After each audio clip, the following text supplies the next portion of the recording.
ജിൻഡോയെയും ഋഷിയെയും CID-കളായിട്ട് നിയമിച്ചിരിക്കുന്നു. കൊലയാളികളായ അർജുനെയും ജാസ്മിനെയും പിടിക്കുവാനായിട്ട് 2 CID-കളെ big boss വീട്ടിൽ charge എടുത്തിപ്പിച്ചിരിക്കുകയാണ്.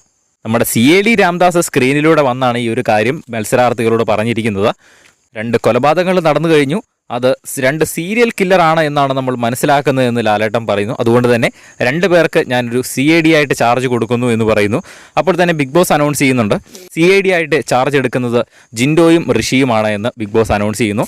അവർക്ക് പ്രത്യേകതരം CID-കളുടെ കോസ്റ്റ്യൂമൊക്കെ കൊടുത്തിട്ടുണ്ട്. സ്റ്റോർ റൂമിൽ അവർ പോയി എടുക്കുന്നു. ഇപ്പോൾ അവർ ഡ്രസ്സൊക്കെ ചെയ്ത് അടിപൊളിയായിട്ട് അവിടെ CID ആയിട്ട് ചാർജ് ഓൾറെഡി ഏറ്റെടുത്ത് കഴിഞ്ഞിരിക്കുന്നു. നമുക്ക് കണ്ടു തന്നെ അറിയാം അവർ കൊലയാളികളായ അർജുനെയും ജാസ്മിനെയും പിടിക്കുമോ ഇല്ലയോ എന്നുള്ള കാര്യം. എന്തായാലും ഈ ഒരു അന്വേഷണം നടക്കുന്നതിൻ്റെ ഇടയിലും ഒരാളെ കൊല്ലപ്പെടാനുള്ള സാധ്യതയുണ്ട്. ബിഗ് ബോസ് ഒരു ടാസ്ക് എന്തായാലും കൊടുക്കും.